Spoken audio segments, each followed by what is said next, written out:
pastor de Guatemala. Mi nombre es Víctor Leal. Es un privilegio el poder enseñarle, poder llevarle hacia la cruz. Queremos exhortarle y pedirle a usted que siga estudiando la Escritura. La Escritura nos hace sabios. La Escritura nos enseña el camino hacia el cielo. No se detenga en aprender. Creo que no hay cosa más linda que poder conocer las perlas y las bendiciones que Dios tiene para nosotros. Le exhorto a que usted pueda continuar en estos estudios y este seminario. Que Dios me le bendiga. Espero que Dios constantemente le dé más revelación de la palabra de Dios.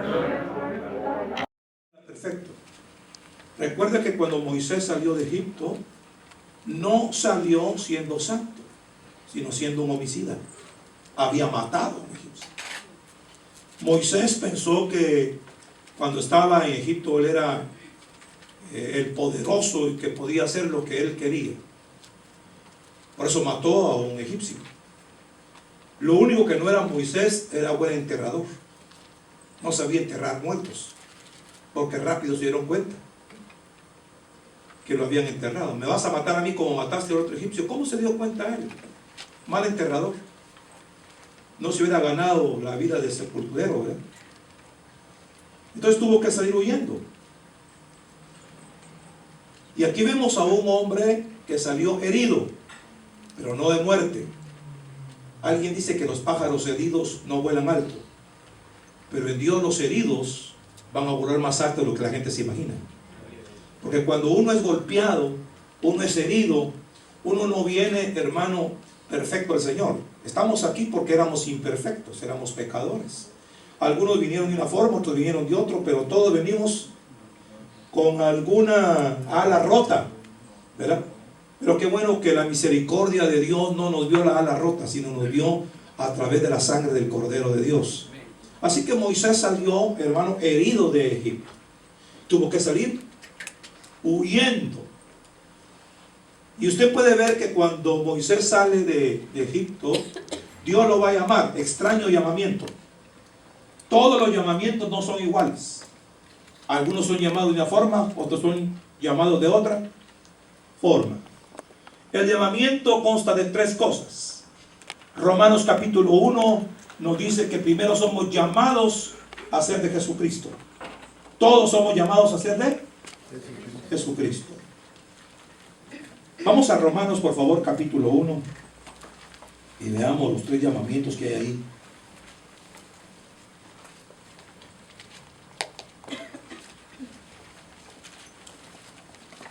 Gloria a Dios. Romanos capítulo 1, por favor.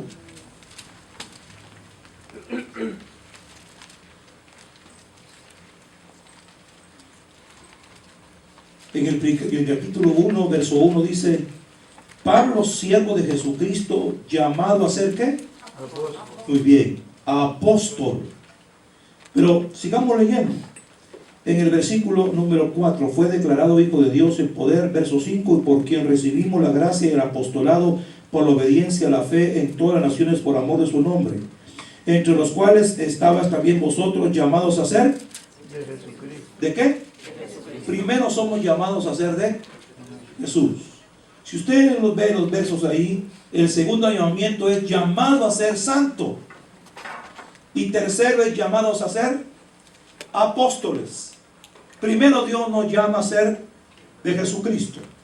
Luego nos limpia, nos prepara, nos santifica, para luego llamarnos a un ministerio.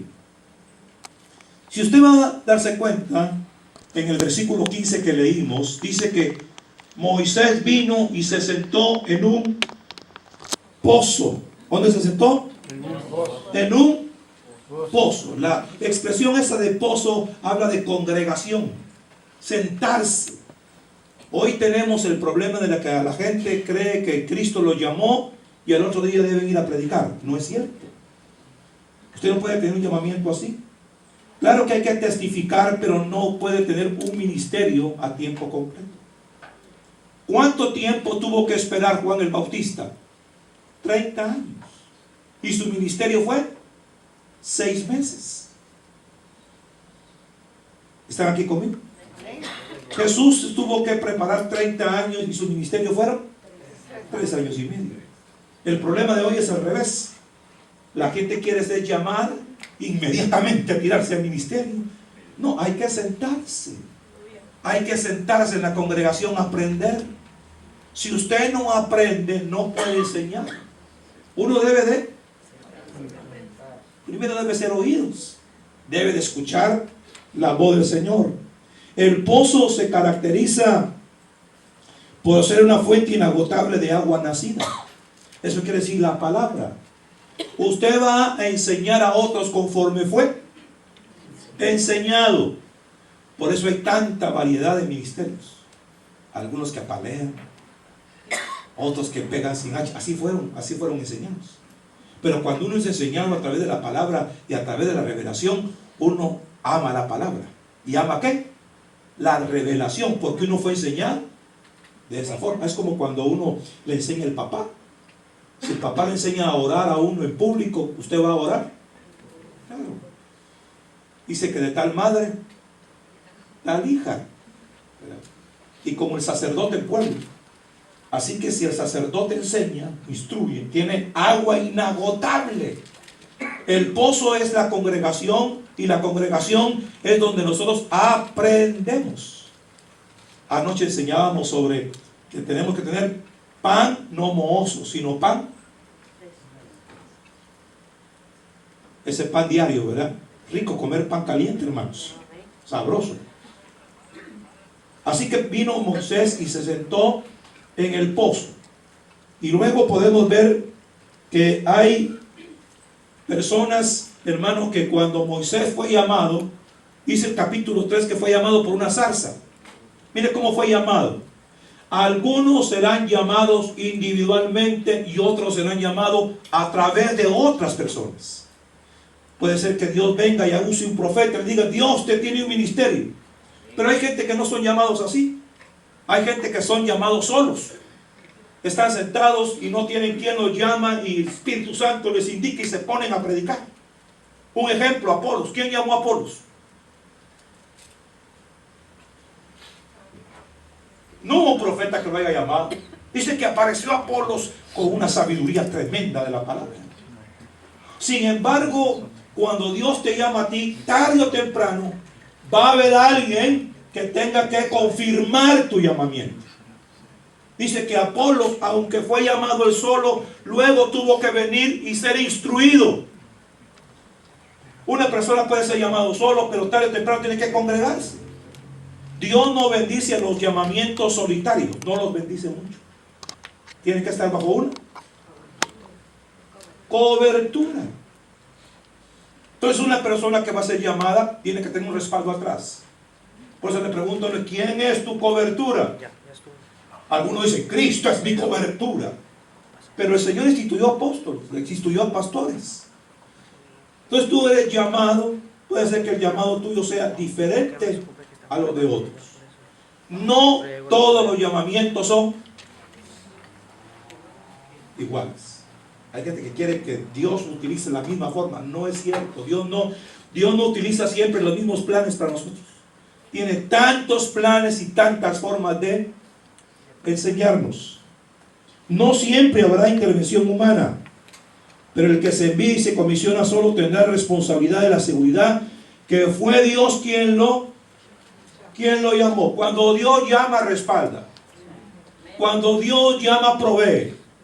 Cuando Dios llama, suple.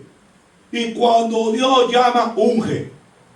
Usted se va a dar cuenta cuando Dios lo llama. Dos cosas que pueden suceder para que usted compruebe que Dios lo llamó.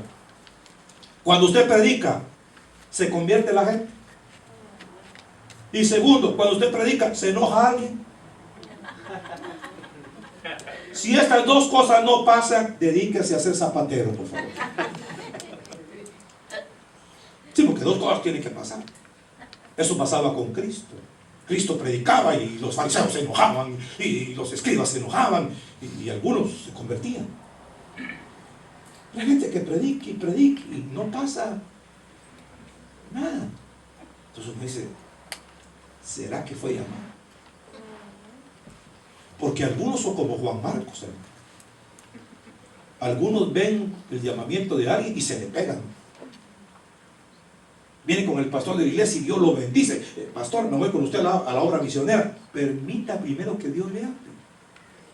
Porque cuando Dios comience a usar a su pastor en liberación, va a suceder que el que se fue se va a asustar. Juan Marcos se asustó. ¿Por qué? Porque no le habían puesto manos. Solo le pusieron manos ¿a quién? A Bernabé. Ya sabe. Ah, no, pero Juan Marcos quería ser colado. ¿Cuánta gente colada hay, no? Usted ve que hay gente que va con el pastor, aleluya, con el pastor, y el pastor se relaciona con pastores y uno se siente pastor. Yo también soy pastor, gloria a Dios. No, sigue siendo oveja. Usted no sigue siendo pastor. ¿Qué va a suceder? Que tarde o temprano se va a descubrir que usted no tiene llamamiento. Muy fácil. ¿Por qué? Porque se va a regresar. Por eso es que después tuvieron altercado Bernabé y Pablo. Llevémonos a Juan Marcos. No, digo, que me llevan ese ingrato que se regresó. Y Bernabé, como era columna, dijo, y era misericordioso, dijo, ya te olvidaste, Pablo, de dónde te saqué. ¿No? Yo me quedo con Juan Marcos. Llévate a otro. Y pum, agarró así las Pablo y se fue. Y en una de las epístolas dice Pablo, mándame a Juan Marcos que me dé gran utilidad. Ah, pero ya había aprendido. Entonces hay personas que, hermano, deben de saber que fue Dios quien lo llamó. Aunque el llamado de Apolos era genuino, alguien más tuvo que ampliarle la visión.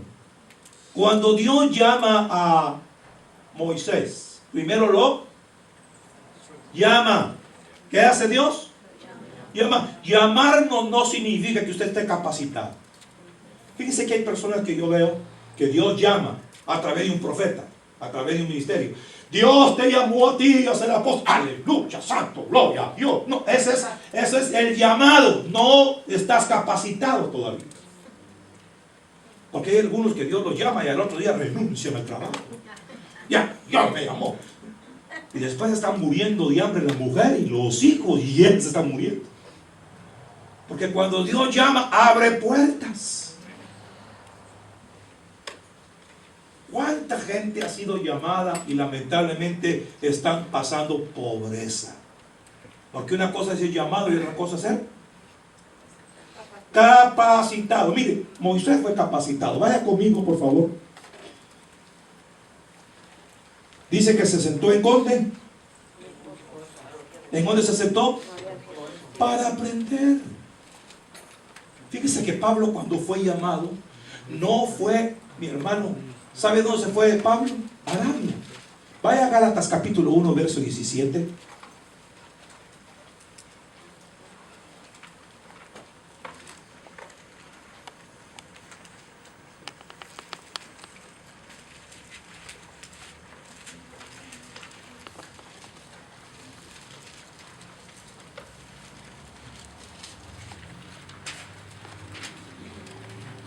Gálatas 1:17. Ni subí a Jerusalén a los que eran apóstoles antes que yo, sino fue, ¿a dónde fue? Y volví de nuevo a Damasco. Primero fue para indagar, para aprender, para escudriñar. Y la segunda cosa, tuvo que ir a Arabia porque tenía miedo que lo fueran a matar. Recuerde que los judíos no lo aceptaban. Y los discípulos tampoco. Ananías, cuando Dios lo llamó, dijo, ve y ponle la mano encima a Pablo para que recobre la vista. Se mata a la gente. ¿Qué voy a ir yo? Que se mueran.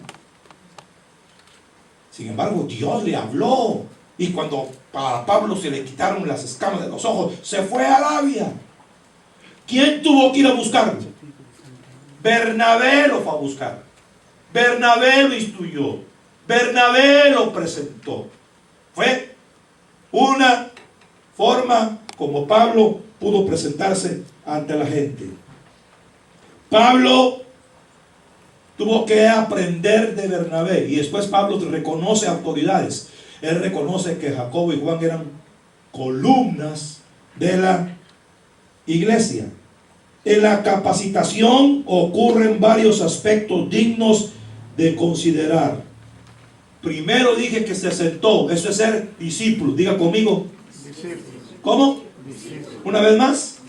Yo tengo que ser discipulado. Una persona que es discipulado es una persona que refleja querer ser igual a Cristo. Cuando uno es discípulo, uno muere a sí mismo y a Cristo vive en uno. Cuando el Señor lo llama a usted, primero lo llama a ser discípulo. Discípulo de Cristo. Usted refleja la imagen de Cristo, transmite la imagen de Cristo, habla de Cristo. Ya significa que ya no habla usted de sí mismo, sino habla ¿de quién? De Cristo. La segunda cosa que usted puede ver es que después de que Pablo fue sentado en el pozo, vinieron las hijas de Madián. ¿Y quién peleó con los que no querían que ellas pusieran a beber agua a su ganado? Moisés. Cuando usted va a ser llamado, primero le van a dar un privilegio en la iglesia. Mire, le voy a poner un ejemplo por lo menos de Felipe. Felipe primero era inconverso. Después fue miembro de la iglesia y tuvo que dar testimonio de que era buen miembro. Porque la Biblia dice que cuando lo escogieron como diácono, tenía que dar buen testimonio, lleno de sabiduría y del poder del Espíritu Santo. Así que Felipe tuvo que dar testimonio. Cuando Dios va a llamar a alguien, primero tiene que dar buen testimonio.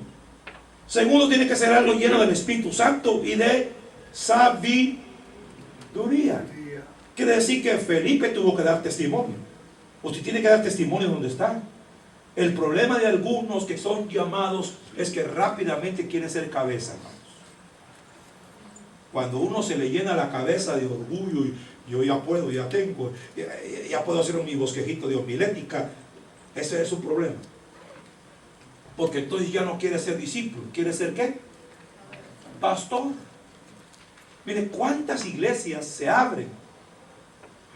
Tienen 5 miembros, 10 miembros, 3 miembros, 5 miembros. Y uno dice, pero ¿por qué no crecen? No tienen llamamiento, hombre. Hermanos, que tiene 10 miembros y estos se dividieron y ahora tiene 5 cada uno y luego se dividen y tienen 2 cada uno y yo soy pastor de 2 personas. No.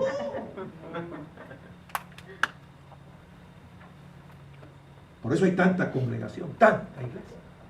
El problema es que no en todas está el llamamiento. No en todo está la presencia de Dios. Así que vino Moisés y comenzó, hermano, a sacar agua. Eso da a entender que Moisés era un hombre servicial, un hombre acomedido, un hombre atento, un hombre educado, un hombre que miraba la debilidad de otros. Siempre cuando uno tiene un llamamiento, rápidamente se va a dar cuenta. Rápidamente se va a dar cuenta. Siempre cuando, yo no sé si usted cuando estudió se dio cuenta que algunos eran líderes natos. Uno platicaba con la gente y cuando uno sentía, ahí estaba la gente. Vamos a pedir opinión. Y levantaba. Yo no sé cuántos de ustedes eran así. ¿Verdad? Rápido. Y toda la gente se le pegaba a uno, pues sí, hermano. Dice, ya este tiene, ya trae. Entonces Dios viene y lo escoge. Porque cuando Dios llama a algunos se sentarán y otros serán gente en movimiento. Hay algunos que van a ser llamados como Pedro, pastores, ¿verdad? Que se sientan en Jerusalén y les gusta estar en la iglesia. Pero algunos van a ser como Pablo, evangelistas. Van a andar para arriba y para abajo, porque Pablo no paraba. Hay algunos que les gusta ser inquietos y otros que les gusta ser así, tranquilo. Ay, se va a caer la manzana. Ay, voy a esperar que caiga. Pero entra, la cortan. Así que usted puede ver que Pablo era ser servicial, acomedido. Qué tremendo encontrar gente que cuando Dios va a llamar, primero se tiene que ver que son serviciales. Pase adelante, tome asiento. Y uno ve que son inquietos, hermano. Y uno dice, este tiene algo. Este Dios lo está escogiendo para algo. Dios lo va a bendecir de una manera sobrenatural. Y luego dice que vino Pablo y le dio de beber al rebaño. Ese es atender al rebaño ajeno. Cuando Dios te va a llamar a un ministerio, primero te pone a servir dentro de la iglesia, dentro del rebaño.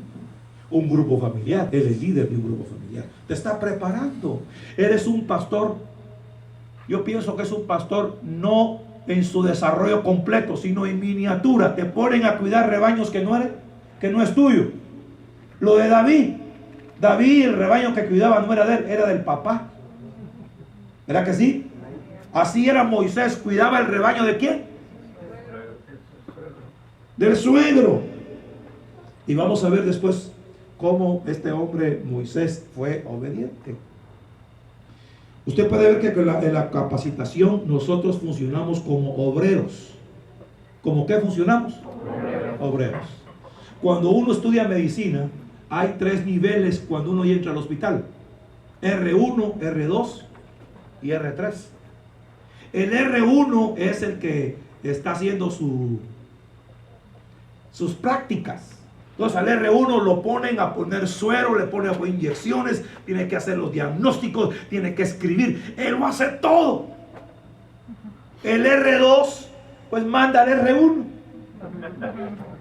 Quiero que me hagas ahí los informes. Y uno dice, y son las 4 de la mañana y tengo que estudiar, pero tienes que hacer. Pero el R3 es el que ya está saliendo.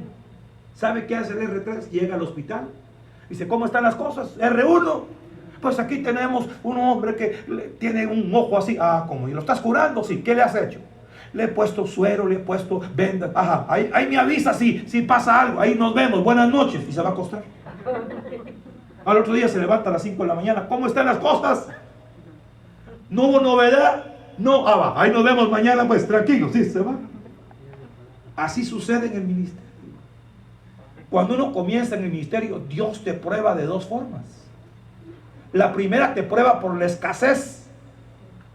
Cuando Dios te llama, ¿te prueba en qué? Te quita todo. Mire, cuando yo fui llamado, yo trabajaba en una empresa como contador general. Y me recuerdo que un hombre me llamó a mí al ministerio a través del Señor y dijo, no te quiero detrás de una oficina. Ah, puro cuento, dije. Yo gano bien, tengo buen sueldo, me he visto bien, así que estoy tranquilo.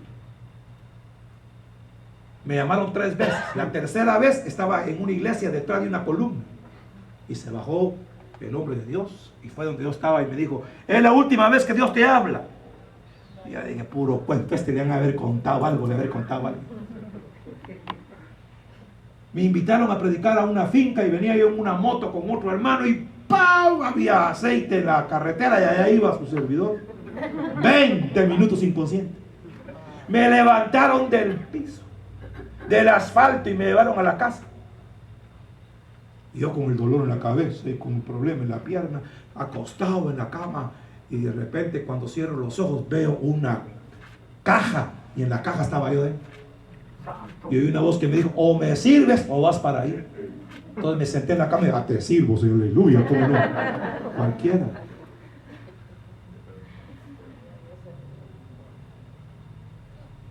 Así que Dios te llama de diferentes formas. ¿Están aquí conmigo? Amén. Bueno, sigamos entonces. Quiere decir que viene Moisés y tiene que cuidar el rebaño de su suegro Jetro. El pastor donde tú funcionas como obrero es el suegro, es Jetro. Él te va a mandar, él te va a dirigir, él te va a enseñar. Recuerde que Moisés tenía que cuidar el rebaño de su suegro. A veces el pastor tiene confianza contigo. Mi hermano, lo voy a poner en un grupo y quiero que usted me pastoree 10 hermanitos. A otro te voy a poner 5, porque Dios te va a dar conforme a la capacidad que tú tengas. Dios no te va a poner más gente de la que tú no puedas pastorear. Jetro le dijo a Moisés: agarra al pueblo y divídelo en unos en 100, otros en cientos, otros en 1000 y otros en más. Dios nunca te va a dar a ti más de lo que tú puedas llevar a cabo. Entonces viene el suegro y pone a Moisés y dice: ¿cómo no? Vamos a pastorear el rebaño. Póngase a pensar en Moisés, que nunca había pastoreado una vaca, hermanos. Era príncipe. Todo lo mandaba. Agua con mi siervo. Lávame los pies. Y ahora pastoreando un rebaño. A veces yo le digo: Señor, yo no quería ser pastor. De verdad que no, hermanos. Cuando Dios me llamó a mí el pastorado, yo tuve que pasar situaciones muy duras. Por eso dije, hay la prueba de la escasez. Después de tener buenos trajes, ¿sabe cuánto cargaba yo en la bolsa? 5 centavos. Y yo iba a predicar a las iglesias y decía: gloria a Dios. Ahorita, después de predicar, Señor, tú me vas a bendecir con una ofrenda. Decía: hermano, gracias por haber venido, que le vaya bien. Hay gente que dice: me voy a volver pastor porque allá hay billete. No te metas si Dios no te llama. Es que se vuelve rico. ¡Qué caro! ¡Qué caro! Usted no sabe las situaciones que ha tenido que pasar el pastor. Cuando uno es llamado, te van a probar. A Moisés lo probaron. Él pensaba, cuando estaba en Egipto, 40 años, yo soy poderoso. Cuando estaba en el desierto, no sirvo para nada. Y cuando fue llamado, Dios puede usarme para la gloria de su nombre.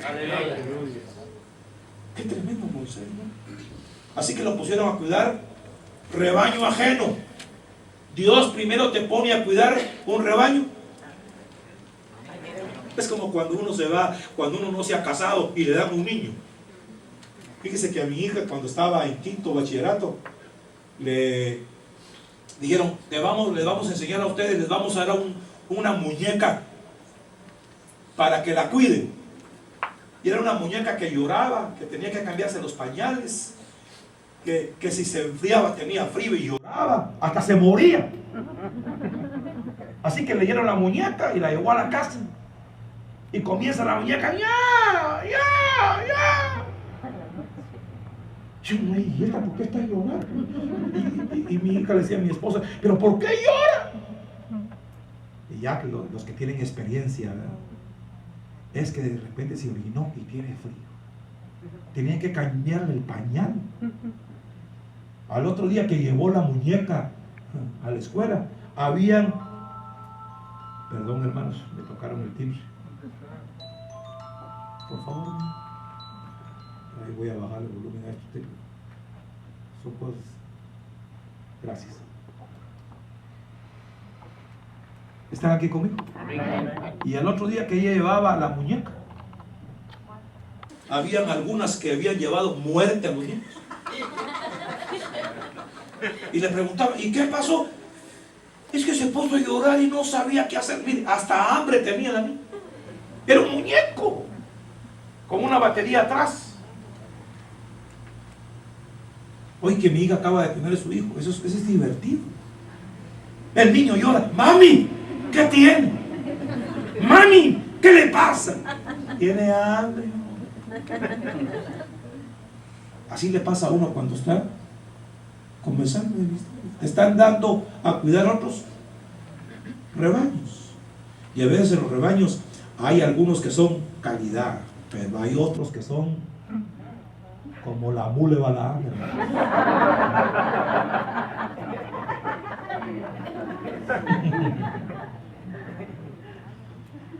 Alabado el nombre del Señor. Viene Moisés y defiende a las mujeres.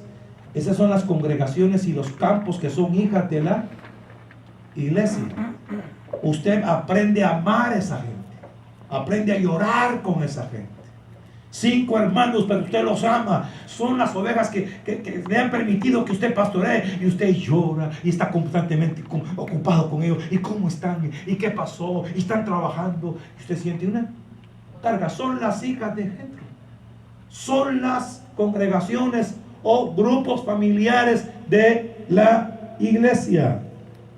Tarde o temprano, después de que usted tiene un grupo, se va a casar con una de las hijas.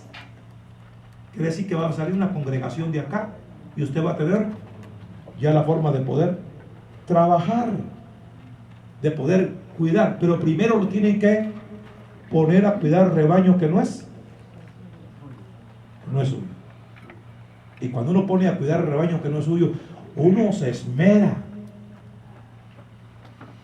Uno, hermano, ora por ellos, vigila. Entonces uno dice, aleluya, porque hasta que uno no está en los zapatos del pastor, no lo entiende.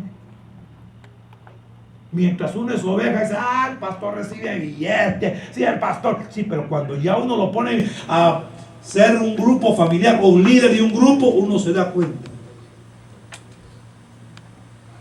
que las cosas no son tan fáciles como se imagina. Que tiene que tirarse de rodillas para orar, que tiene que tener revelación de Dios, que tiene que leer la Biblia, que se levante en la madrugada, que no duerme. A mí me pusieron a cuidar una vez un rebaño de una iglesia, o sea, una congregación. Y era tanta la responsabilidad que yo agarraba los problemas y no dormía. Me sentaba en la cama a las 2 de la mañana y cómo resuelvo esto. Y qué clavo más tremendo, y cómo hago. Y al otro día con grandes ojeras. Y el pastor me decía, ¿qué le pasa? Tengo un problema. ¿Y cuál es el problema? Este y este y este. Haga esto. Ay, tan fácil. Y yo no dormía. Ya cuando uno entra al ministerio dice, gloria a Dios, gracias porque hubo alguien que me instruyó, me corrigió, alguien que agarró el tiempo para educarme y enseñarme. Cuando viene Moisés y se hace cargo del rebaño de Jetro, él tenía que darse cuenta que haber sido buen pastor, hermanos. ¿Por qué buen pastor? Porque estaba de madrugada y estaba cuidando al rebaño cuando vio la zarza y Dios lo llama. Cuando Dios te llama al ministerio, antes de enviarte vas a tener estos requisitos. Primero, capítulo 3, por favor, de Éxodo, verso 1.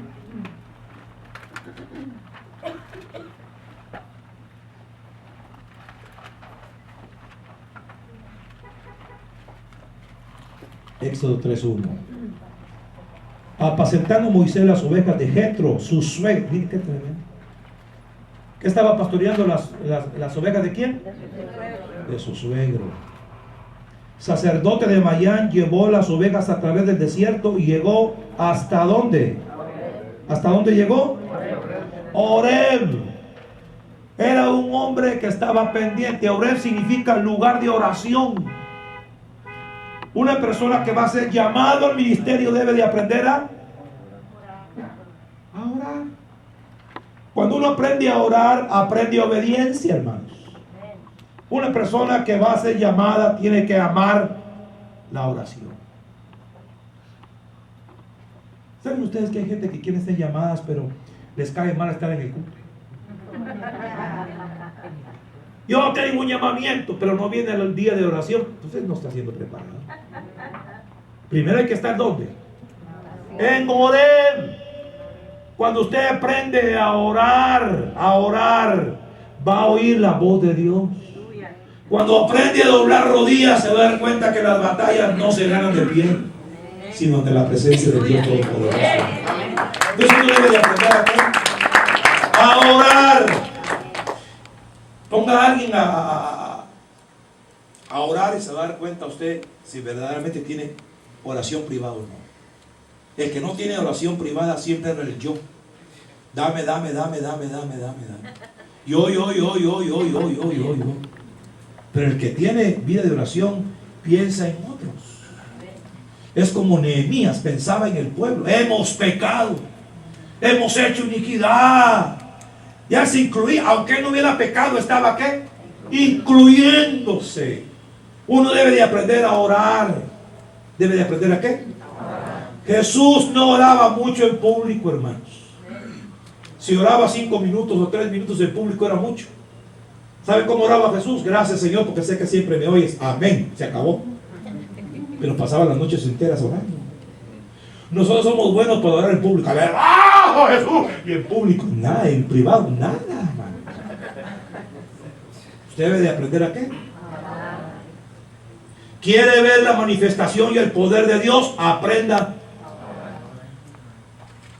Alguien dijo, los almacenes del cielo están abiertos hasta que nuestra boca se cierre. Cuando usted termina de orar o ya no ora, el cielo se cierra. Por eso la Biblia dice, todo lo que atares en el cielo será. Pero ¿cómo se va a atar? Señor, desata la bendición, desata tu gloria. ¿Quiere ver milagros? Aprenda a estar en secreto con Dios. ¿Quiere ver prodigios? Está en secreto con Dios, donde nadie lo ve. Usted sabe que en el caso de David, cuando peleó con osos y leones, nadie lo aplaudió. ¿Quién estaba ahí? Cuando David dijo, yo peleé con osos y leones, aparecían y querían agarrar el rebaño. ¿Qué rebaño? El del papá. David se peleaba con osos por el rebaño ¿de quién? Del papá. Hay haber tenido alguna señal, ¿verdad? Cuando le habló a Saúl, le dijo, es que yo peleaba con leones. Mira la gran mordida que me dio. Peleaba con osos, mira. Tengo arañado el cuerpo. Tenía señales.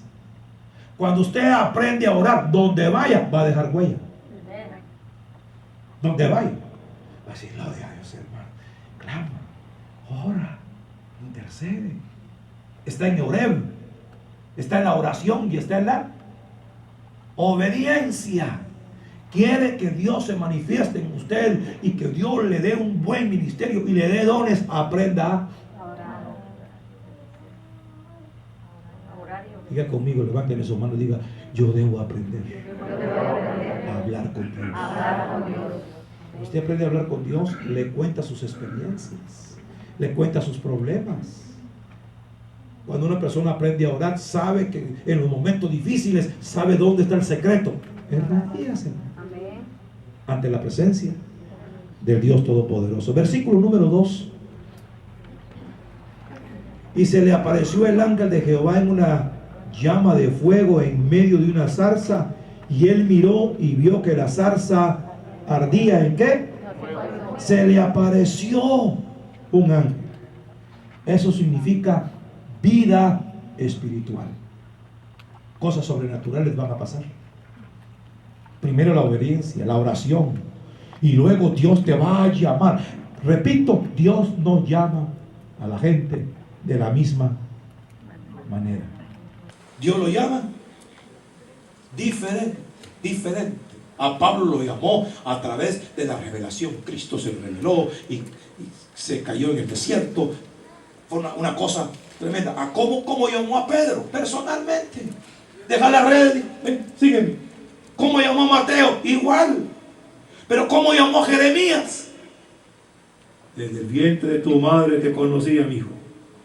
Te puse nombre. ¿Cómo llamó a Samuel? Por su nombre.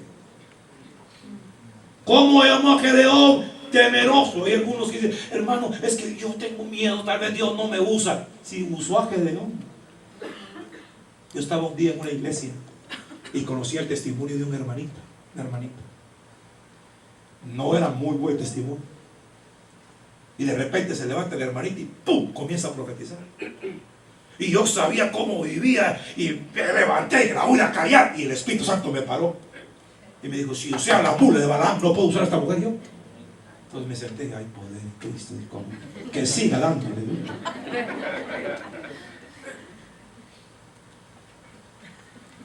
Porque a veces uno piensa que aquel que no habla, Dios no lo puede usar. No sé, no. Usted no haga conjeturas humanas. Necesitamos vida espiritual. No vida carnal, sino vida espiritual. Necesitamos una vida sobrenatural de Dios.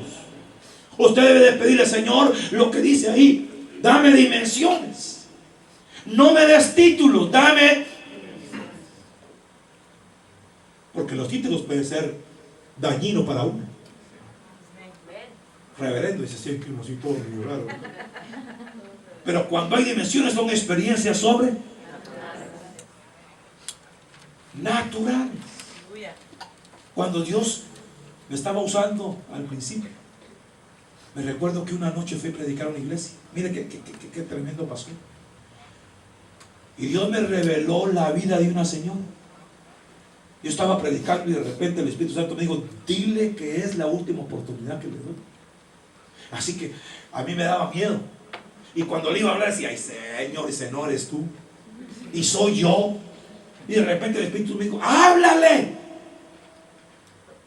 Y cuando terminé de predicar le dije, dice el Señor que la última vez que te está llamando, ven a Cristo. Y sabe que la señora, no.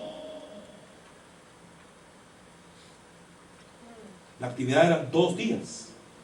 Al otro día que yo voy a predicar a esa iglesia, había un velorio.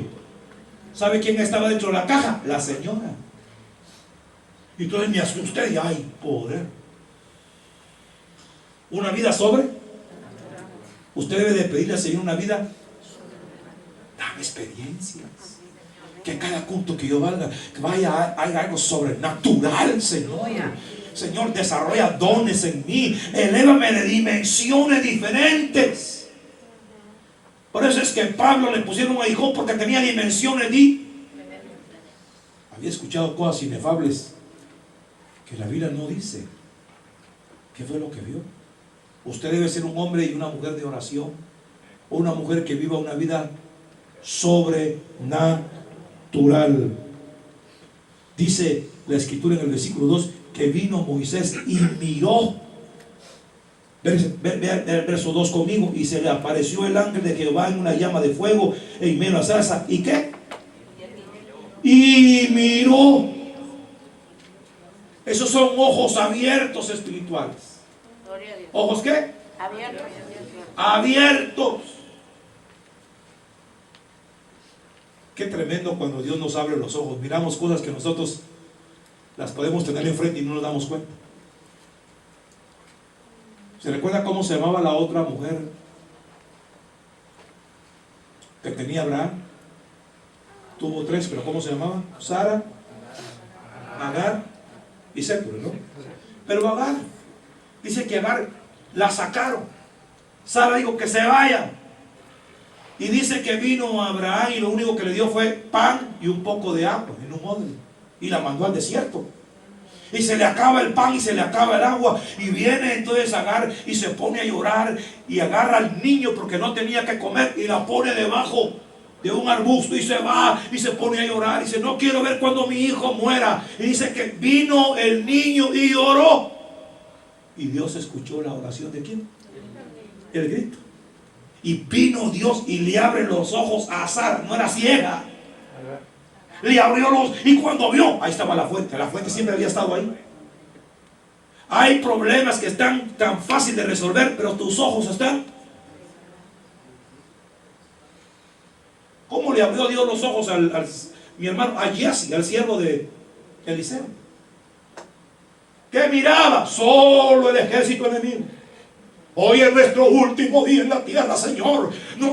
Y viene Eliseo tranquilo, no te preocupes, mi hijo, hombre, más son los que están con nosotros que los que están con ellos. Y ese dice, qué raro, yo no entiendo eso. Si yo solo miro enemigos con lanzas y espadas que vienen en contra nuestro, y tiene que venir Eliseo y orar. Abre los ojos a este muchachón, hombre. Y ¡pum! Vienen los ojos espirituales. Entonces ya mira carros de fuego. Aleluya, así que no, ya ganamos en gloria a Dios. 3-1, vamos a quedar aquí.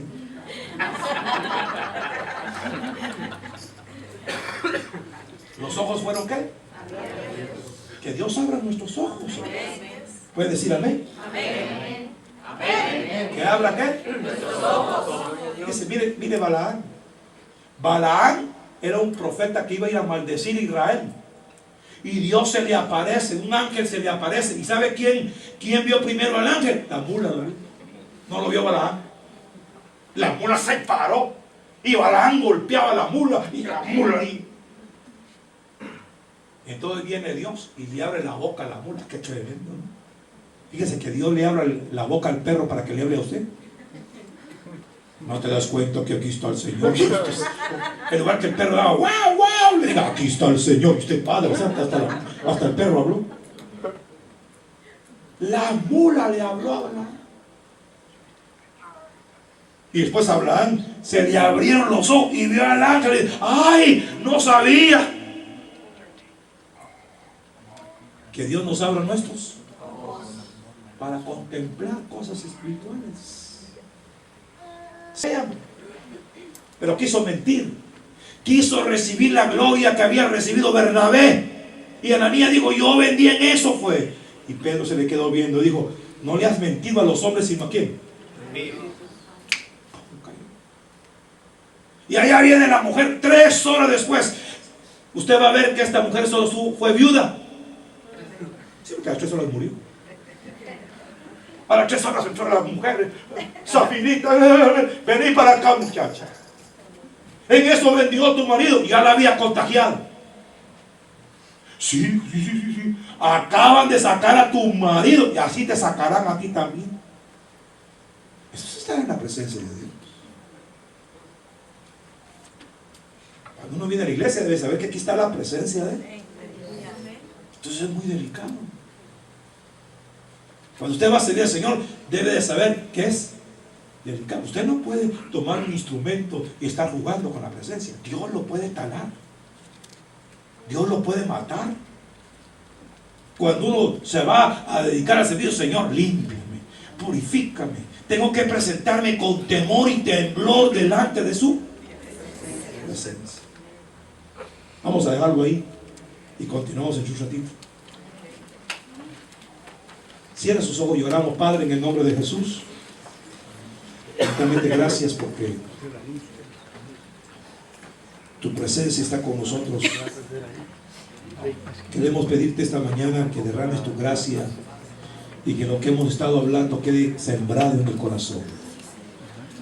Ayúdanos a aprender, ayúdanos a conocerte, ayúdanos a que nuestros oídos sean abiertos, nuestros ojos abiertos, pero que también entendamos que es delicado estar en tu presencia.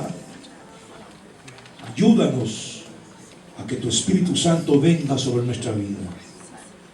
Gracias porque al estar mis hermanos aquí, es una indicación de que tienen el interés y el deseo de que tú los llames a trabajar en tu reino. Pido que los bendigas en el nombre de Jesús, nuestro Señor, nuestro Salvador. Bueno, vamos a estudiar otro tema importante. No terminamos el otro, pero vamos a terminar con este, con la ayuda de Dios, con la ayuda de Dios. Usted debe saber que el Señor se manifestaba en el Antiguo Testamento a través de la tienda o el tabernáculo. Esta era la forma donde Dios permitía que su gloria se manifestaba. El tabernáculo de Moisés se le llama, la tienda de Moisés. Y ahora vamos a hablar sobre el tabernáculo en la cruz del Calvario. Vamos a hablar sobre la cruz y vamos a aprender algunas cosas. Usted debe saber que a través de la cruz están los pies de Cristo, las manos de Cristo y la cabeza. Cuando uno viene al Evangelio, debe de saber que Dios utiliza la vida del hombre, pero es el Espíritu Santo el que convence a la gente. Entonces usted ve primero que el Espíritu Santo, el Señor lo prometió y dice la Biblia en el capítulo 16 de Juan. Dice el versículo 8, y cuando Él venga convencerá al mundo de pecado, de justicia y de juicio. El capítulo 16, verso 13 de Juan dice, pero cuando venga el Espíritu de verdad, Él os guiará a toda, porque no hablará por su propia cuenta, sino que hablará todo lo que oyere. Es el Espíritu Santo el que convence, el Espíritu Santo es el que redarguye. Usted predica, pero el que hace la obra es el Espíritu Santo. Usted puede predicar un sermón poderosísimo sin la unción del Espíritu y no debe pasar nada. Pero puede predicar a veces un sermón pequeño y el Espíritu Santo obrar de una manera sobrenatural. Entonces el Espíritu Santo es importante en la vida. El Espíritu Santo utiliza nuestra vida para llevar a la gente a la puerta. Y ahí usted va a encontrar que está la puerta de salvación. ¿A dónde vamos a llevar a la gente? A la puerta de salvación. Cuando uno predica, uno lleva a la gente a la puerta. ¿Quién es la puerta? Cristo es la puerta. Así que viene el Espíritu Santo, toca la vida nuestra y entonces traemos a la gente a la puerta, que es la puerta de salvación. Uno comienza a predicar a las personas, comienza a hablarle a las personas y la trae a la puerta de salvación. Después de esa puerta de salvación, entonces venimos y lo llevamos al altar de bronce. El altar de bronce habla de la sangre del Cordero. Quiere decir que la sangre del Cordero limpia de todo pecado. Uno debe de llevar a las personas a través de la puerta de salvación para que la sangre de Cristo nos limpie. Si usted lee 1 de Juan capítulo 1 verso 7, es importante que nosotros lo veamos. Capítulo 1 de 1 de Juan, versículo 7. Si andamos en luz como Él está en luz, tenemos comunión unos con otros. ¿Y qué? Y la sangre de Jesucristo nos limpia de todo pecado. Quiere decir que, digamos, en el momento que usted viene y predica y lleva a la gente a la puerta de salvación, tiene que pasar a través de la sangre de Cristo. Nosotros somos perdonados a través ¿de qué? De la sangre de Cristo. Y cuando nosotros llevamos a la gente a la sangre de Cristo, nosotros tenemos que ver que esta es la función del evangelista. El evangelista predica salvación. Su tema principal es salvación. Cuando usted quiere saber cómo es un evangelista, tiene que leer el capítulo 8 del libro de los Hechos y va a encontrar al único evangelista que la Biblia da algunos pasos, que es Felipe. Los evangelistas son los pies de Cristo, son los que llevan el evangelio. Usted sabe que, digamos, la mano, levánteme su mano así. Este dedo es el apóstol, este dedo es el profeta, este dedo es el evangelista, este dedo es el pastor y este dedo es el maestro. El apóstol porque cimienta, vamos a verlo después, cimienta. El profeta porque es el que señala, anda sacando trapitos cada rato, ¿no? O bendiciendo a la gente, la señalando. ¿Ya? Este es el evangelista porque es el que promociona. Es el que promociona el producto. Es el que nos encanta a través del producto. Aleluya, Cristo vive y uno se siente fascinado. Este es el pastor porque es el anillo. ¿Y dónde lleva usted el anillo, Machimón?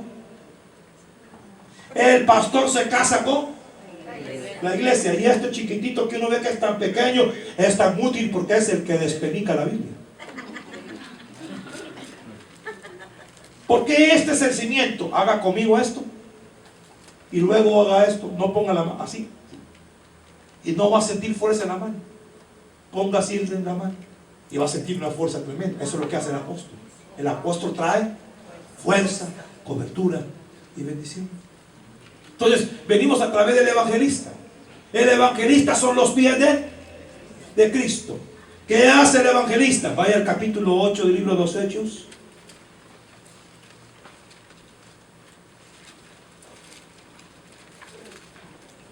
Aleluya.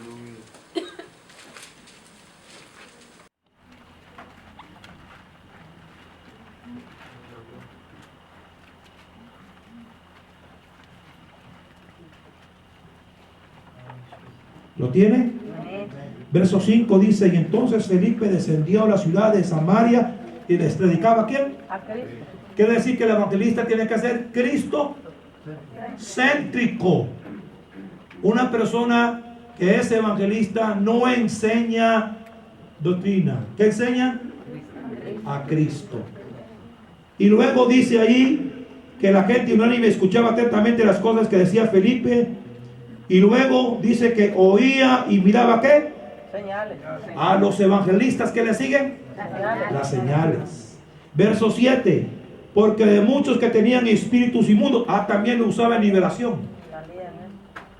Salían dando grandes voces. Y muchos paralíticos eran ¿qué? Sanidad divina. Y luego el verso 8 dice, así que había. ¿Qué había?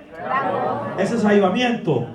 Ahí están los puntos que van a caracterizar a un evangelista. Si usted quiere ser evangelista, usted no se meta a doctrina. Le voy a enseñar algo. Nunca se meta a hacer algo que Dios no lo manda. En la Biblia hay 3 clases de unción: la unción del leproso, la unción sacerdotal y la unción real. ¿Qué es la unción del leproso? Cuando usted se convierte a Jesús y siente que el Espíritu Santo vino sobre usted y lo limpió. Y cuando usted limpia, siente la unción del leproso, siente que fue limpio. Sus oídos son abiertos, sus dedos son abiertos y sus pies son enderezados. Luego viene la unción sacerdotal. Es la unción en donde como pastores uno se presenta a Dios por el pueblo, por intercesión. Es esa unción de orar. No todos tienen esa unción de clamar, no todos. No tienen esa unción de interceder por otros. Y está la unción real. Esa era la unción de David. La unción de autoridad. Es la unción real. La unción de poder. La unción de dirigir. Entonces nunca te metas a hacer algo que Dios no te ha ungido para eso. Si te metes a ser evangelista y Dios no te llamó evangelista, vas a enojar a la gente. La gente se va a sentir mal. Porque como evangelista vas a apedrear y van a salir, en lugar de edificados, van a salir heridos. ¿Están aquí conmigo? Amén. Si Dios no te llamó a ser pastor, no te metas a ser pastor porque vas a destruir la iglesia. Un evangelista no tiene ministerio pastoral. No te metas, porque en lugar de enseñar a la gente y no eres pastor, no te va a crecer la iglesia. La gente se va a enojar. No vas a poder tener paciencia, ni vas a tener la bondad y la gracia de Dios. Si Dios te mandó a ser evangelista, sé evangelista. Si Dios te mandó a ser músico, sé músico. No te metas a ser pastor. Y si eres pastor y no tienes la unción de músico, no te pongas a cantar. ¿Se da cuenta que hay pastores que les gusta cantar? Estoy confiado. Y me dice, Padre Santo, mejor predique. O sílvelo. Es que no es músico. Hay gente que cuando tiene la unción de músico, eso es especial, hermano. Uno oye aleluya, se me eleva. Pero hay unos, hermano, perdonen, da ganas de apedrearlos. No tienen la unción. Si Dios no te da la autoridad o la unción real, no te metas a utilizarlo. Samuel era un profeta, pero Saúl era, y se metió a ser profeta y sacerdote, y le quitaron el reino. ¿Están aquí conmigo? Amén. Uzías era rey y se metió a ser sacerdote y le salió lepra. No te metas a hacer algo que Dios no te ha Mandado. Hay hermanos que vienen y dicen, ¿alguno sabe tocar guitarra? Yo, hermano. Y en lugar de do, le tocan relamido a uno y Dios guarda. Entonces no te metas a ser evangelista si Dios no te mandó. Si Dios te mandó a ser evangelista, no te preocupes. Dios te va a llamar a ser para que estés en masas. Y donde tú llegues va a ser hacer una bendición. Entonces el evangelista viene y agarra a la gente, les predica, les habla de Jesús y lo lleva al altar de bronce. Entonces ahora viene algo importante. Viene ya la persona salva, convertida. Y cuando es convertida lo llevan al lavacro. Limpieza y bautismo del Espíritu Santo, o bautismo en agua. Ir por todo el mundo y predicar el evangelio. Y luego hay que bautizarlo. Pero para bautizarlo hay que doctrinarlo. ¿Quién tiene que doctrinar? Maestro. ¿Quién tiene que doctrinar? Los maestros. ¿Un pastor puede ser maestro? Sí. ¿Cuántos ministerios puede tener un pastor? Todos los ministerios. Pero si no tiene el ministerio de profeta, tiene el ministerio de ser maestro. Tiene que enseñar, tiene que aprender de la palabra, tiene que instruir. Entonces a las personas vienen, se convierten, el evangelista predicó, el pastor a través de los maestros instruye, le enseña. Hay que bautizarse. ¿Por qué hay que bautizarse? Le enseña por qué hay que bautizarse, cómo bautizarse, para que la gente comience a crecer y a aprender. Entonces el maestro tiene que ser alguien que le guste la lectura. Levanten la mano cuánto les gusta la lectura. Ese es el problema de las congregaciones. Las congregaciones les gusta mucho la música, pero no les gusta. Entonces no tiene ministerio de maestro. Uno que tiene gusto de ministerio le gusta leer, escudriñar, y está que la visión del oso, y que la visión de Jerusalén, y que esta palabra griega, y uno despenica. Pero hay otros que cuando se comienza a enseñar están... Pero viene alguien aquí a cantar, ¡aleluya! Esos son emocionalistas, carnales son. Es porque no les gusta la palabra. Una persona debe solidificarse a través de la palabra. Los cantos son buenos, pero solo abren el apetito. Son como el olor de la comida. Esos son los cantos. Cuando usted llega a la casa, ¡ah, qué sabroso! Pero no se llenó. Entonces, ¿qué hace la palabra? El canto abre el ambiente. ¿Para qué? Para que cuando la palabra venga, caiga sobre buena. Entonces, el maestro hace eso. El maestro despenica la vida. El maestro enseña. El maestro nos hace, hermano, a veces llorar, a veces reír, a veces enojarnos, a veces nos mete coscorrones, ¿verdad? Espiritualmente.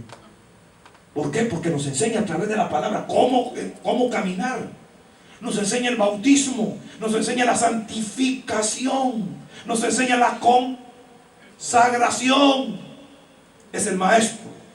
El maestro agarra la Biblia y le enseña a uno que hay en la Biblia 66 libros, y 39 en el Antiguo, y 27 en el Nuevo, y uno dice, mire, cuando uno tiene un maestro que le enseña y está enseñando bien, qué rico se siente, hermano. Es como cuando usted se sienta a la mesa y la comida está suculenta y sabrosa. Uno dice, ¿quiere más, hermanito? Ay, perdón de la molestia, hermano. Le voy a dar un secreto que no le voy a cobrar por él. ¿Cómo no engordar? ¿Cuántos quieren saber? Es fácil.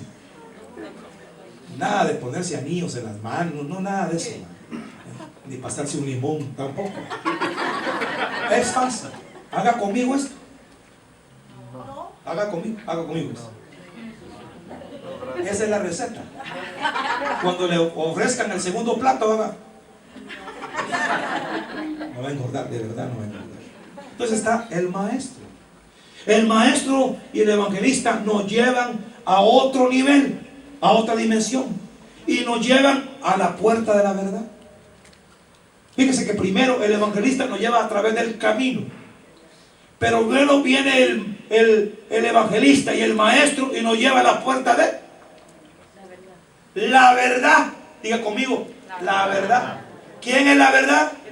Cristo es la verdad. Entonces nos lleva a la puerta de la verdad.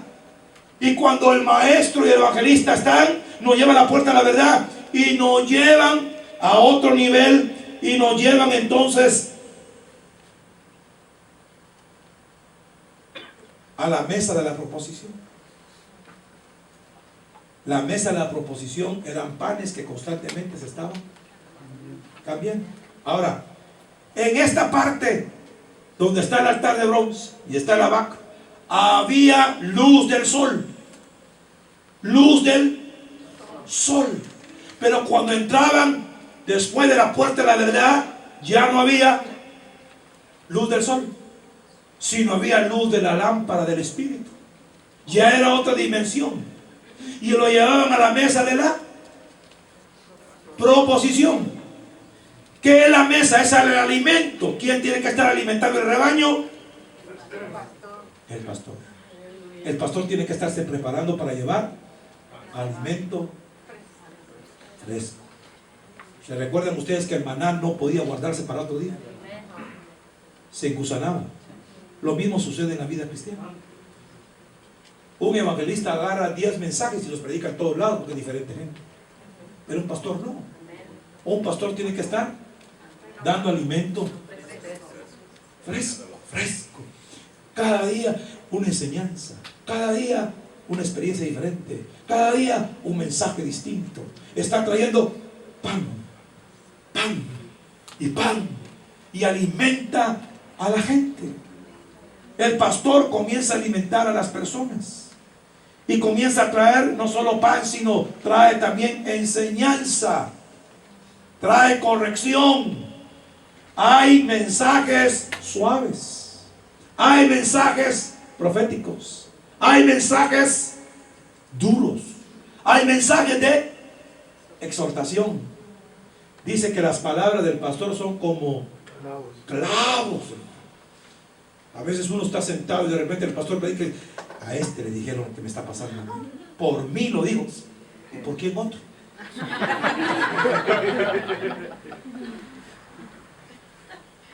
Porque a veces la palabra a veces trae como filo, hermano. Y uno se acerquita, dice, Dios mío, de todo modo le cae a uno. Uno se agacha para que no le caiga. Pero el pastor está enseñando. ¿Quién lo está usando? El Espíritu Santo, para traer pan fresco a la vida de cada persona. ¿Están aquí conmigo? Qué rico es oír a un pastor que se preocupa por nosotros, nos alimenta y nos da constantemente pan fresco y uno se está alimentando y se solidifica. No alimente a usted un bebé de pequeño y va a ser raquítico. ¿Qué es lo que hace a un niño robusto y maduro? Los golpes. Estoy seguro que si usted se busca en la cabeza, algún recordito tiene cuando usted era chiquito. Algo le pasó, se cayó de la silla, o se cayó de la cama, o se pegó con algo. Lo mismo sucede en la vida cristiana.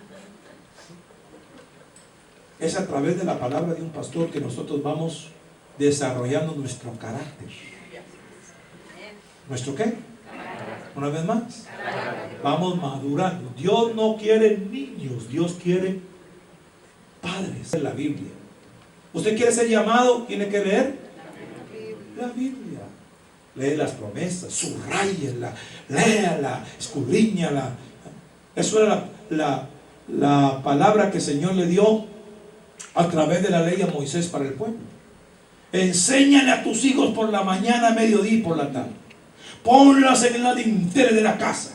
Háblales. Y a veces uno de pastor exhorta a la gente. No está bien lo que está haciendo. No haga soborno. No mire la mujer ajena. Yo venía una vez en Puerto Rico en el carro y se convirtió un muchacho. Y entonces me dijo, ¿me puede llevar a mi casa? Sí, ¿cómo no? Y lo puse a la par de mi carro. Y cuando íbamos venía una muchacha y se le quedó a una muchacha. Mamita linda, le digo, Dios mío. Le dije, ya no puedes hacer eso. Ya no. Tú te acabas de convertir. Ya eres una nueva criatura. Ya no se puede hacer eso, pastor. Ya no. Y de repente venía otra muchacha. Ay, Señor, te reprenda, dijo. Tremendo muchacho. Pero uno tiene que ir desarrollando. Y eso es a través de la palabra que uno va aprendiendo. Usted va aprendiendo a través de la palabra. Entre más lea la palabra se va a dar cuenta que hay cosas que no se deben hacer. Entonces el pastor, Dios utiliza al pastor para enseñarnos, para instruirnos. Pan fresco, se cambiaba el pan todos los días. Pero en el lugar santo no solo estaba el pastor, también estaba el candelero. Y el candelero ¿es quién? El profeta. Es el que trae luz, el que trae revelación. Es el que a veces revela cosas que nosotros tenemos ocultas. Y entonces Dios usa ¿a quién? Al profeta, luz. El profeta no tiene que andar indagando cómo está la iglesia. Es el Espíritu Santo el que le va a enseñar. Hay una diferencia entre el ministerio profético y don de profecía. El don de profecía la gente puede utilizarlo todos. ¿Cuándo se usa el don de profecía? Cuando está la adoración y la alabanza. ¿Está el don qué? Y la otra está, que es el ministerio profético. Eso permanece.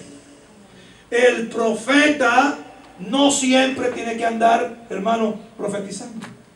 Ni usted tiene que andar buscando al profeta para que constantemente le esté revelando. Tengo que ir con el profeta hoy para ver si tengo que comer huevos estrellados. No. Tiene que haber una diferencia. ¿Están aquí conmigo esta mañana? Hay gente que se acostumbra a eso, hermano. Hay gente que se acostumbra. Tengo que ir a buscar al profeta. Profeta, no hay una palabra para mí. Échela. Yo sé que ahí la tiene.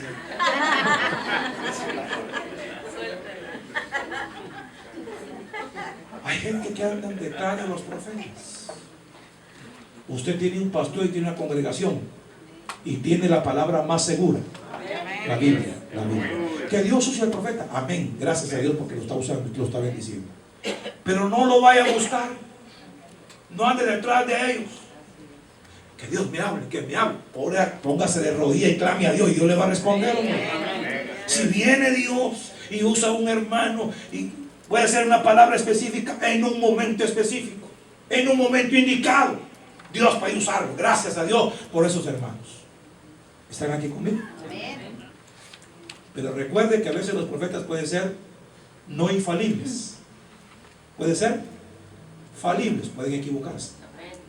Porque son humanos. Samuel era profeta y se equivocó. Ungió a Eliab y Dios le dijo, no veas a su parecer. ¿Por qué cree usted que Samuel ungió a Eliab? Porque en la mente de Samuel estaba la figura de Saúl. Y digo, Saúl fue rey, grandote, hermoso de parecer, como el hermano Eliab. Y Dios le dijo, no mires a su parecer, ni su hermosura. Yo miro ¿qué? Su corazón. Entonces Dios quiere usar lámpara, luz. Y a veces usa a los profetas para eso. ¿Para qué? Para cosas ocultas que la gente dice, a mí nadie me conoce. Dios puede usar un hombre. Decir, ajá, tú estás caminando mal, tienes esto y esto y esto y esto. Y uno se asusta. ¿Y quién se lo dijo? Dios se lo dijo. El profeta puede utilizar dos dones, el de ciencia y el de sabiduría. Esos son los dones donde se mueve el profeta. Dones de sabiduría y donde de ciencia. El profeta va a traer la palabra. Pero repito, no es infalible. Todas las profecías que usted oiga, disciérnalas. Viene un profeta y le habla, disciérnala. Que hay profeta que dice, así dice el Señor, hijo mío, dame el carro que tienes. Y como es profeta, alabado sea el Señor, tenga, gloria a Dios, y ahorita anda en bus. No, tenga cuidado. Si el Espíritu Santo no le da convencimiento, ¿sabe qué dice la Biblia? Si el profeta habla y no se cumple, no fue de Dios. Si se cumple. Y cuando hay profetas que hablan, hay profecías que se cumplen inmediatamente y hay profecías que se van a cumplir después. ¿Cuánto tiempo pasó para que la palabra que Dios le dio a Abraham se cumpliera, que Sara iba a tener un hijo? 25 años. Y hay palabras que Dios habla que inmediatamente se cumplen. Dios te dice, Dios, te voy a bendecir y te voy a dar dinero. Y uno se toca la mano en la abuela. Padre Santo, 5 lentes tengo lo que Señor, y de repente Dios actúa y te bendice y te prospera. Y a veces Dios, en lugar de traer de alguien un millonario, hermano, aquí está un billete, gloria a Dios. ¡Ay, poder! te abre la puerta para trabajar. Y uno dice, ese no es Dios. No, no, no.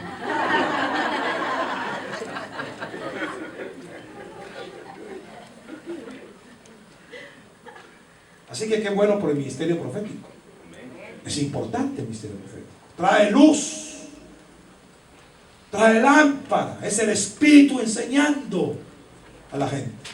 Pero luego del ministerio profético está el incensario. ¿Y en el incensario está quién?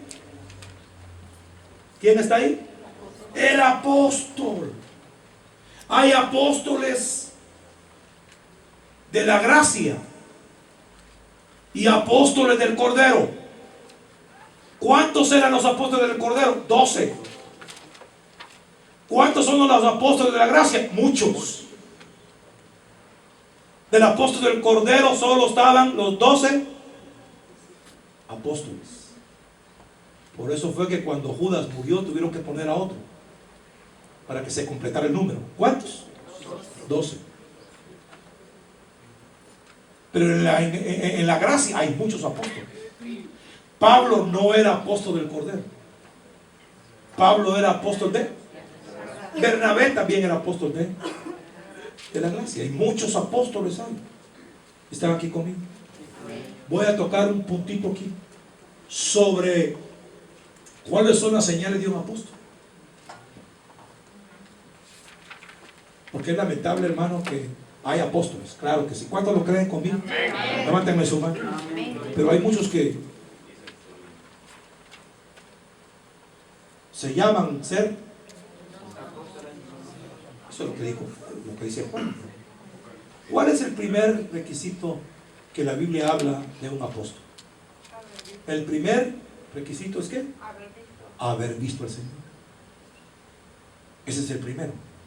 Ahora, la pregunta es, ¿cómo sé yo que lo vi?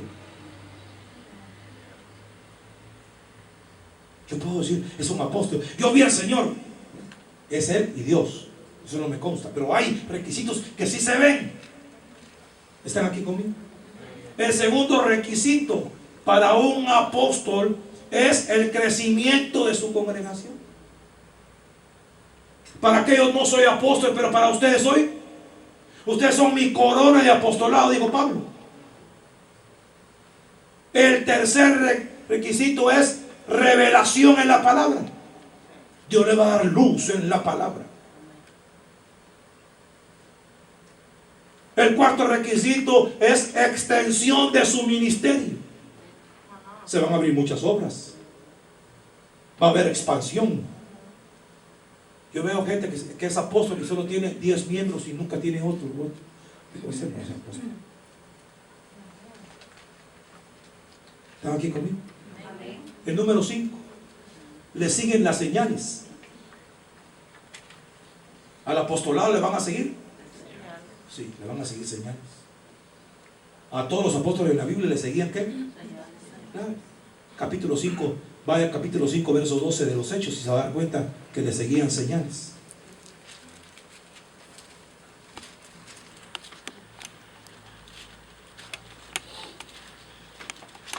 Y por la mano de los apóstoles se hacían muchas y prodigios en el pueblo, y estaban todos unánimes en el pórtico de Salomón.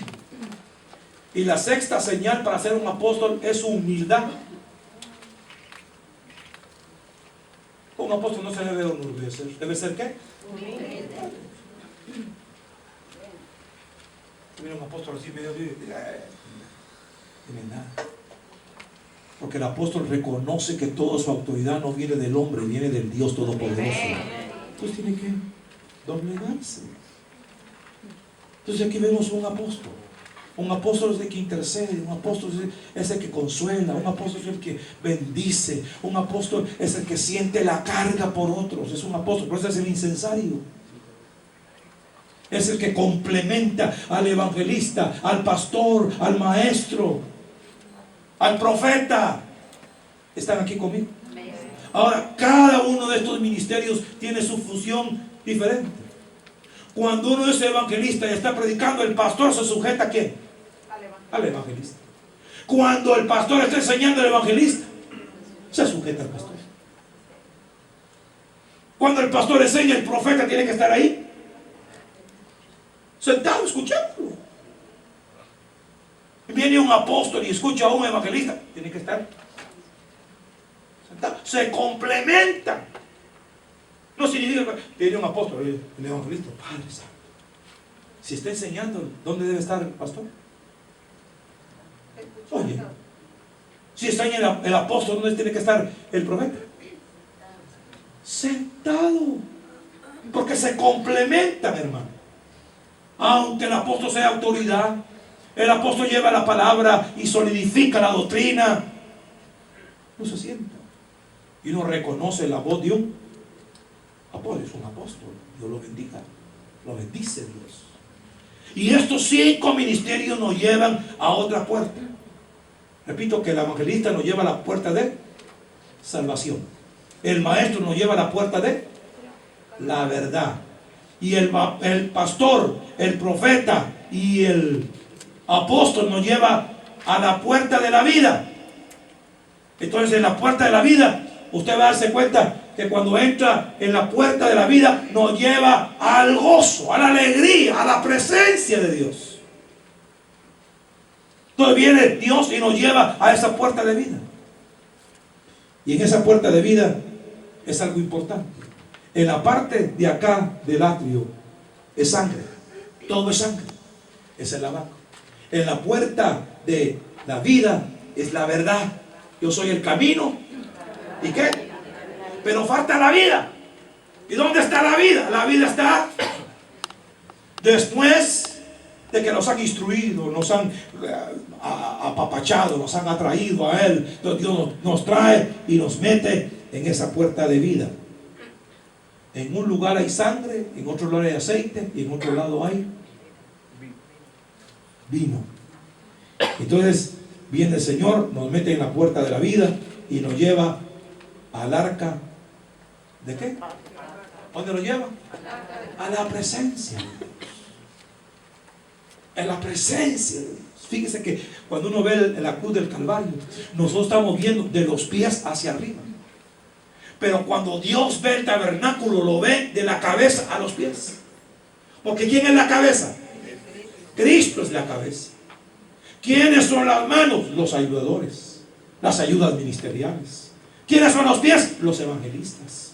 Entonces Dios nos mete en el arca del pacto, donde había la Shekinah de Dios, donde está la gloria de Dios. Por eso digo que todos los 5 ministerios complementan para llevarnos ¿a dónde? A la gloria, a la presencia de Dios, al gozo, al deleite, al vino de Dios, a ese momento glorioso del Señor. 5 ministerios. Usted puede decir esta mañana, bueno, yo quiero ser evangelista. Hacia los pies de Cristo, a comenzar a evangelizar. Quiero ser maestro, va a espaquinar la Biblia y va a comenzar a enseñar a la gente a bautizarse y la doctrina de la Biblia. Lo va a meter a la puerta de la verdad para que el pastor lo agarre y lo corrija. Va a venir el profeta y nos va a poner luz. Y el apóstol nos va a sentar la doctrina. Y nos van a llevar ¿a dónde? A la gloria. Al arca del pacto. Donde la Shekinah de Dios va a descender. Y en ese arco del pacto tendremos vida, hermanos. Yo soy el camino, la verdad y la vida. Aquí son 3 niveles. Aquí hay niños, hay jóvenes y hay adultos. Los 3 niveles. Dios desea que nosotros en el arca del pacto podamos, repito, como dije en el estudio anterior, hay que aprender que en la presencia de Dios es delicado. En la presencia de Dios, cuando Dios nos lleva, su gloria se mueve. Y cuando Dios te lleva al arca del pacto, te bendice y te usa para su gloria. Pero que en el arca del pacto, como el apóstol y la gente deben aprender humildad. Cuando Dios te usa a ti en el arca del pacto o en ese lugar de la verdad y de la vida, aprendes que nosotros somos vasos de barro donde se perfecciona el poder de Dios. Entonces no te vanaglorias. Tienes gozo, tienes revelación, tienes presencia. Él pone la mano a la gente y sana. Y no recibes gloria. Dice, lo que hicimos es lo que teníamos que hacer. Orar por la gente. Pedirle al Señor que obre. Y cuando cae la gloria de Dios y la nube de Dios en el lugar, suceden cosas sobrenaturales. Yo estuve predicando en El Salvador, en un lugar que se llama Chuachuapa, y Dios descendió su gloria de una manera linda. Habían hermanas que estaban cocinando y dejaron las pupusas quemarse porque ahí estaba la presencia de Dios. Y cuando estábamos orando, cayó tanto la nube que los soldados estaban en la puerta, agarraron sus rifles y los pusieron debajo de las bancas y fueron a recibir a Cristo. Esa es nube de Dios. Esa es la gloria de Dios. Es el arca del pacto moviéndose en la vida. Así deben ser nuestros cultos. Te voy a contar tu experiencia. Una noche en una iglesia, yo iba caminando para la congregación y de repente vi una nube encima. Y cuando vi la nube, dije, deben estar quemando basura por aquí. Así que me subí a la terraza y comencé a buscar y no encontraba nada de humo. Y yo, qué raro. Me bajé, me fui a dar la vuelta a la manzana para ver si no estaba quemando y no había nada. Y dije, esto debe ser algo de Dios, algo va a pasar aquí. Era en el tiempo que no se danzaban, que cuando uno caía al piso pensaba que estaba endemoniado, que cuando usted se movía decía, es el diablo lo está gobernando. ¿Qué se dice en el culto? La gente comenzó a brincar, a caerse. Y yo, asustado con todo lo que estaba viendo, decía, Padre Santo, ¿será que el diablo se metió aquí? Entonces me puse cerca de una columna. Le dije, si esto es tuyo, dame la experiencia, que está en la nube tuya. Dame la experiencia. Porque yo veo que la gente se cae, la gente grita, la gente danza y se movía la gente así. Y yo sé que Dios mira toda la gloria a Dios. Dame la experiencia. Yo tengo que tener mi propia experiencia. Así que yo estaba en la columna y cerré mis ojos y de repente sentí que me comenzaron a emborrachar. Como si me hubiera tomado un garrafón de alcohol. Así que yo como... Y la gente se me quedaba viendo y yo así... Y la risa que yo tenía se contagiaba. Y los hermanos venían y me agarraban y cuando se agarraban salían volando. Y yo sentí una nube. Y todo el mundo paró y yo todavía así. Pasé toda. Vas a sentir hasta una cosquilla. ¿Sabes cómo sientes tú cuando estás en el arca del pacto? Como cosquillas en la columna. Y usted ve que algunos que se mueven así. Algo está pasando. ¿Están en el arca de qué? Tienen vino. ¿Qué tienen? Vino. Diga conmigo otra vez. Vino. Y cuando uno se pone vino hace cosas. Eso es como el borracho. Hay una diferencia entre el borracho y el ebrio. El ebrio es el que se toma 2 traguitos y se sienta ahí y es aquel social, pero el borracho no. El borracho cuando está borracho entra a la iglesia y quiere hablar. Déjeme ver la palabra. Cállese. Yo quiero, cállese. ¿Está qué? Sale a relucir su identidad. Cállese, ya. No, aleluya, ya. Yo sí un día conocí al Señor. Es el más gritón. Cállese, por favor. Lo mismo sucede cuando Dios nos embriaga. ¿Qué cree usted que sintieron la gente que estaban alrededor del templo cuando el Espíritu Santo cayó? No dijeron que estos están borrachos, están llenos de mosto. Hay de haber sido un... sí. En Guatemala hizo un despelote. Gritaban. ¿Estaban en el arca de qué? El arca del pacto. Tenían vida y tenían vino. Y vino en abundancia. Entonces nosotros necesitamos pasar por el proceso de la cruz para poder llegar al arca del pacto y que su gloria se mueva de manera sobrenatural. ¿Están aquí conmigo? ¿No lo oigo? Hay que estar en la nube. Hay que estar en la gloria. Si usted ya no siente al Señor, puede ser que ya no esté en el lugar santísimo. Se está desfalleciendo su fe, ya no está en el lugar santísimo. Ya no siente el orar y orar delante de su presencia. Pregúntese, ¿todavía estoy en el lugar santísimo? ¿Todavía mis campanitas están sonando o no están sonando? ¿Tengo la vida de Dios o no tengo la vida? Porque es fácil comprobar la gente que tiene la vida y la gente que no tiene la vida de Dios. Hay gente que no tiene la vida, viene del culto, es como una tradición, es como, hermano, una costumbre, se sientan ahí. Y después uno, ¿cómo estuvo el culto? Buenísimo. ¿Y de qué hablar? De la Biblia, hermano. Ese ya no estuvo en la nube. Lo sacaron hace rato de la nube. Pero una persona que está en el arca del pacto, ese no quiere que termine el seminario. Una persona en el arca, hermano, en el arca del pacto, es una persona que hasta pregunta, pastor, ¿va a haber vigilia hoy? ¿Hasta qué hora vamos a estar, pastor? No va a ser vigilia. Y el pastor dice, sí, hermana, sí. ¿Hasta qué horas, pastor? Hasta las 4 de la mañana. Está hambriento, está sediento de la búsqueda de Dios. Quiere sentir, hermano, ¿por qué solo culto hace martes y viernes? Haga también lunes.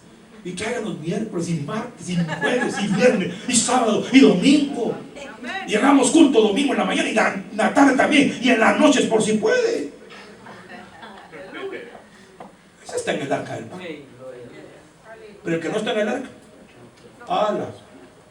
Cultos tan largos, hombre. Hoy se pasó el pastor media hora. ¡Qué barbaridad! Hoy sí se mandó ese pastor que va 1 hora en el culto. Entonces, si no puedes estar 1 hora en el culto, ¿cómo puedes pensar que vas a estar en la eternidad en el cielo?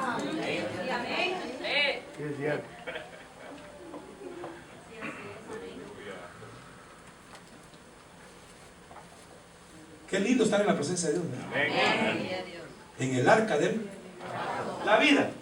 Ya tengo el camino, ya tengo la verdad, y ahora tengo el vino, ya tengo aceite, ya tengo vino, tengo alegría, tengo gozo. Me gozo, me regocijo en Dios. Una persona que tiene vino se diferencia, hermano. Donde vaya, donde vaya. Usted tiene el vino de Dios, donde vaya. Pueden pasar problemas y siempre va a estar así. Aleluya. Una persona que no tiene vino, cualquier problema lo abate.